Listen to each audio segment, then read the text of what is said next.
Buenas tardes compañeros, ¿cómo están? Les voy a presentar mi intervención dentro de esta exposición que se llama Decolonizar la participación en la planeación. Bueno, primeramente haré una aclaración previa de conceptos para que nos entendamos a lo largo de la exposición. Decolonizar. Primeramente, decolonizar es la acción, el proceso de independencia política de una colonia o territorio en relación con la nación extranjera que lo domina. Minga. La minga es una tradición precolombina de trabajo comunitario o colectivo voluntario con fines de utilidad social y de carácter recíproco actualmente vigente en varios países latinoamericanos. Hegemonía. La hegemonía es la supremacía que un Estado o un pueblo ejerce sobre otro. Educación universalista. La educación universalista actualmente es uno de los 8 objetivos desarrollados y establecidos por la ONU, la cual trata de garantizar que todos los niños y niñas del mundo globalmente puedan acceder a un ciclo completo de educación. Eurocentrismo. Eurocentrismo es la tendencia a considerar que a Europa como centro o protagonista de la historia de la civilización humana. Bueno, iniciaremos con unas pistas para lograr la decolonización en la planeación participativa. Primero, romper con la excesiva formalización y exclusión de cualquier tipo que filtre la participación. ¿Qué quiere decir esto? Que se debe romper en la exigencia o el filtro que se pone o sesgo para lograr la participación comunitaria. Segundo, la colonialidad de esta planeación está debido a que aunque territorialmente existan discursos, el desarrollo económico y su vínculo al sistema capitalista, sujetos al modelo supuestamente desarrollados, es el tenido en cuenta.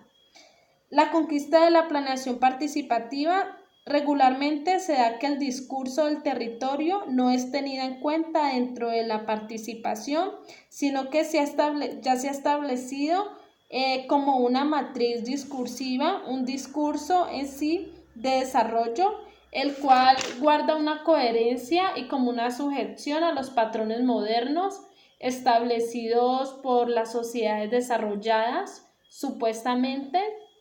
Ya sabemos cuáles son. Es tal como si fuese la conquista española. Clasificación a los colonizados desde un patrón racial. Bueno, esta clasificación no se dio dentro del territorio, sino para resolver necesidades de control social y explotación. Es la clasificación entre indio, negro, pobre, vulnerable, lo cual implica represión a sus identidades originarias. El patrón objetivo y subjetivo encaminado al desarrollo, dominación. Nuestras subjetividades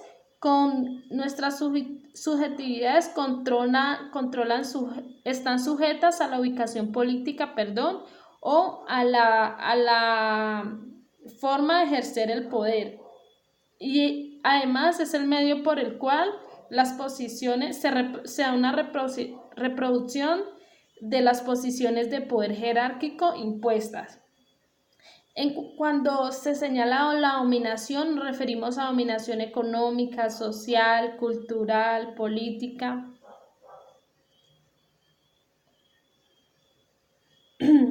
Bueno, aquí citando a Martínez Santamaría y a Walter Mignolo, los cuales nos dicen que en resumidas cuentas, que hay una diferencia colonial en la cual se busca una identificación con lo europeo y lo norteamericano como aspiración a ser, y en realidad hay un alejamiento de aquello que no se quiere ser, como les decía anteriormente, pobre, indio, marginado, negro, latino, asalariado. Esto es como un estereotipo que es producido por las élites, las cuales son las privilegiadas, dado un contexto social determinado por la exclusión y una inclusión excluyente a su vez, la cual Mignolo la denominó como colonialismo interno. Además, dentro de esta participación generadas en los espacios cotidianos de las comunidades urbanas.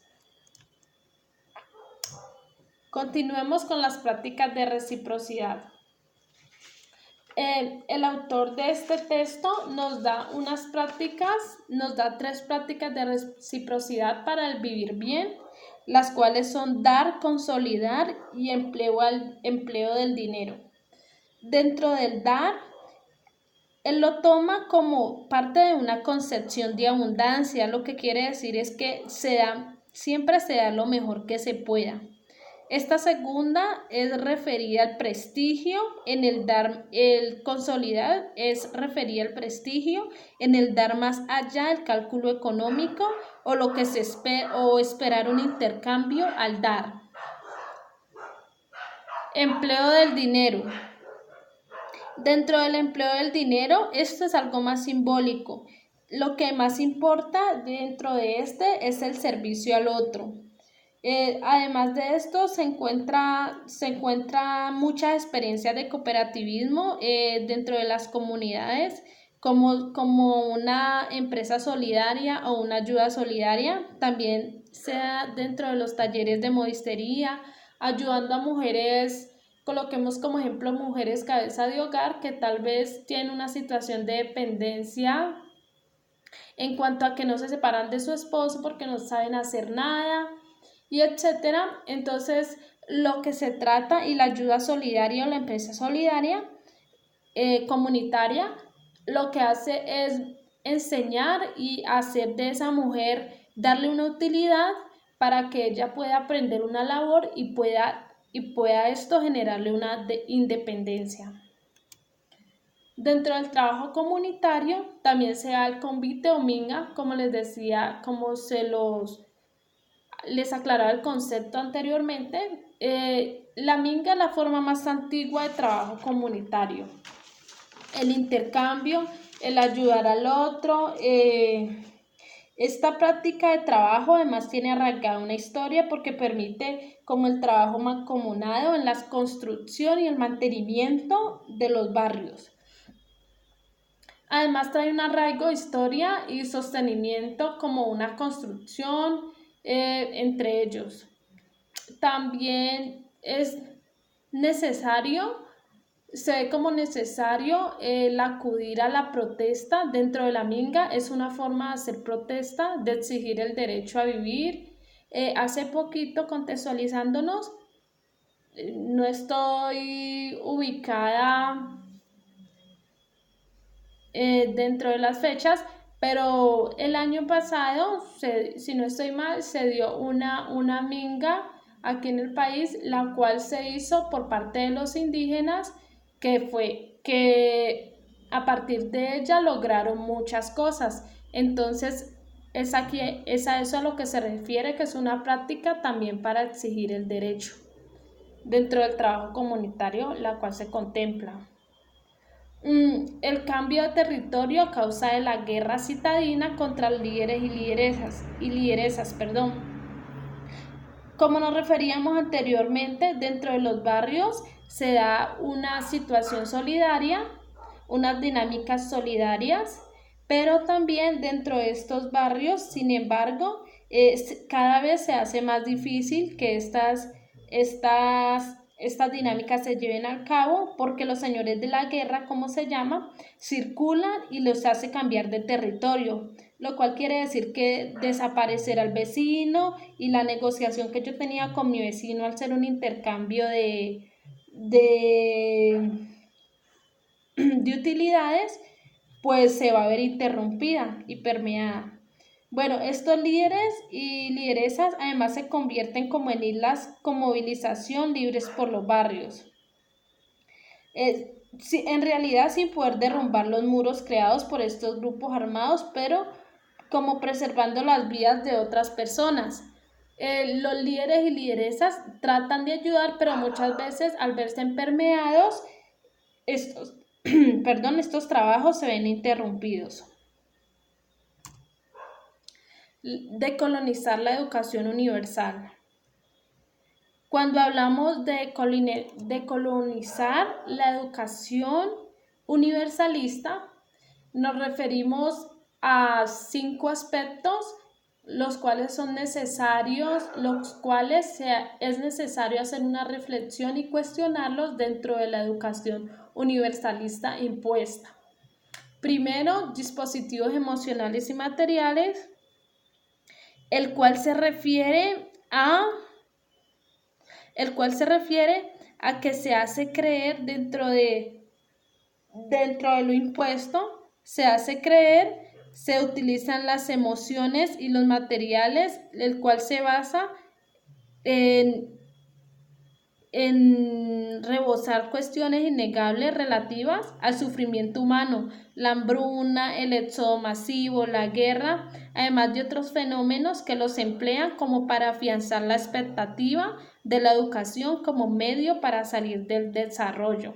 Entonces, el cual se idealiza esta manera de educación universalista porque supuestamente es la manera de salir del subdesarrollo y entrar a la civilización supuestamente moderna.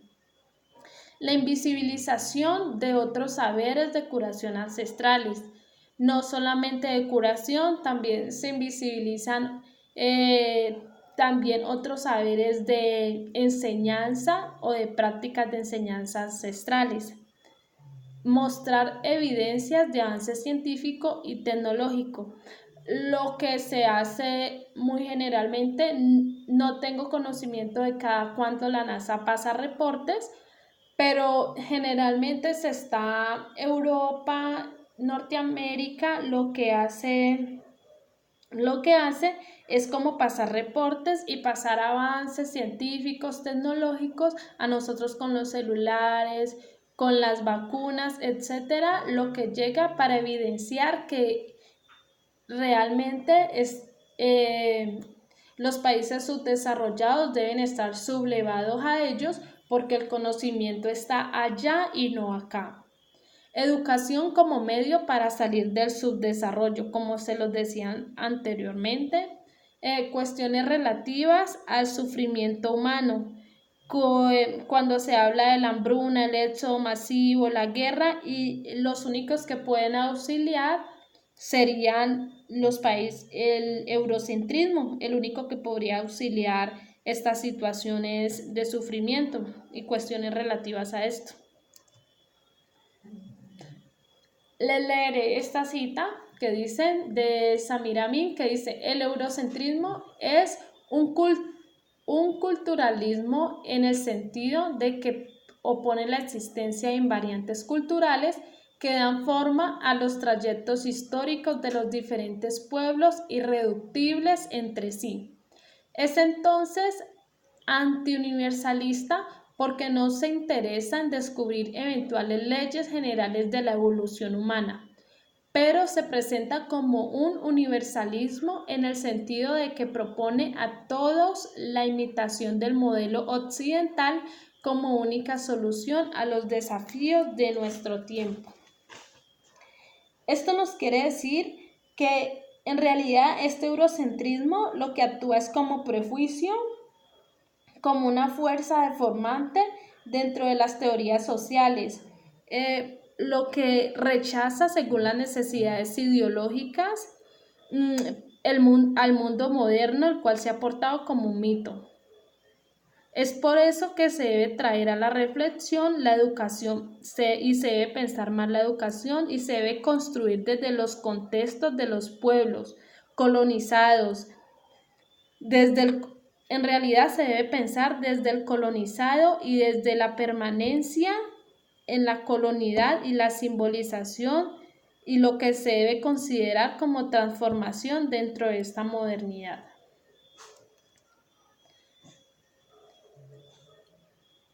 Es necesario hablar de unos ejes del poder colonial, los cuales son 4, se los voy a resumir. Primero está la ruptura mitológica como vía de conocimiento, el cual se ha cuestionado universalmente como vía del conocimiento y sigue primando el sujeto universalizado en el hombre europeo norteamericano como una distinción del hombre que debe ser alto, delgado, ojos azules, etc. La separación del humano en su unicidad con la naturaleza. Bueno, en consecuencia de este sea el poder colonial en el saber como condicionado a los pueblos no europeos y ahora pues los no norteamericanos a consumir todo aquello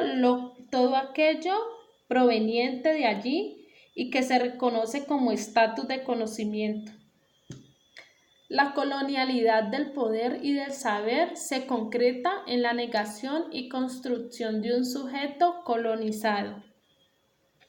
Bueno, dentro de la colonialidad del saber se refiere el del ser, no se refiere pues solamente como a la reducción de lo particular a la generalidad del concepto o a un simple horizonte de sentido específico, sino también a la violación del sentido de la alteridad humana. Cuarto, considerar la construcción de cada sociedad de su propia idea de universo y sus valores. Bueno,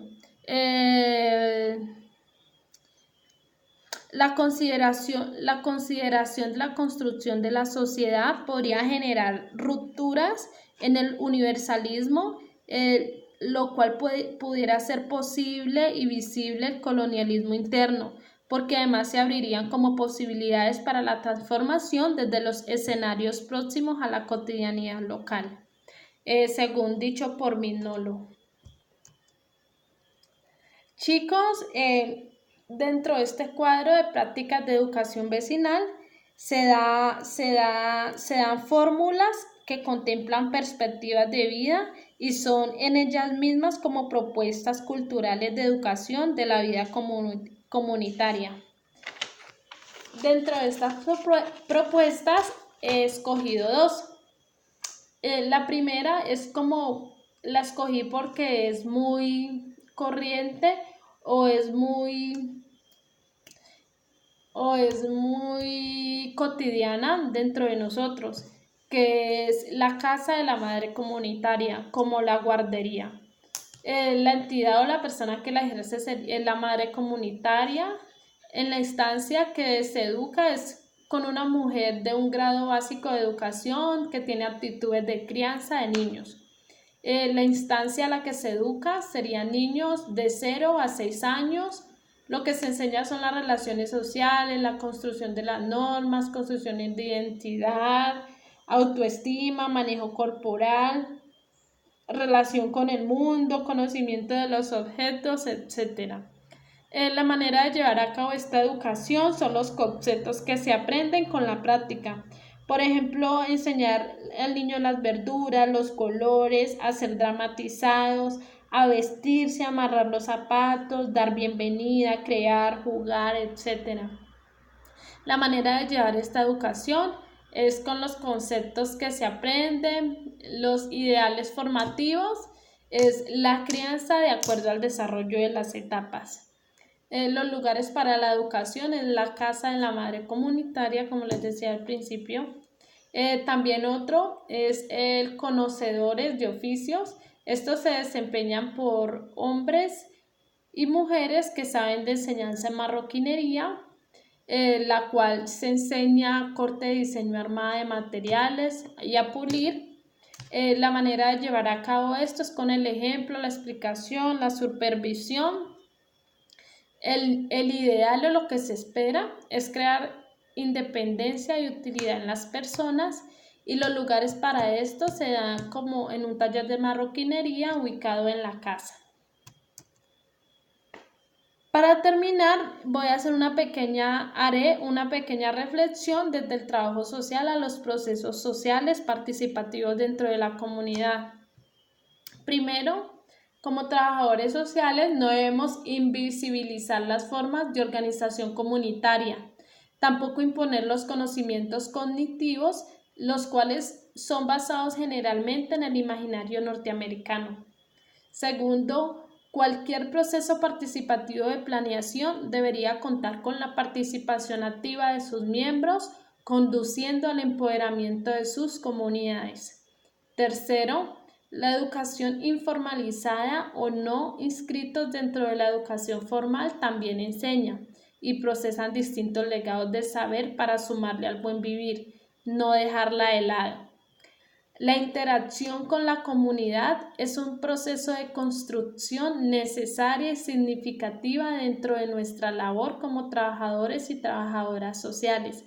Es necesario despojarnos del patrón histórico colonial para que dicha construcción se dé. Les agradezco muchísimo la atención y espero hayan entendido. Gracias.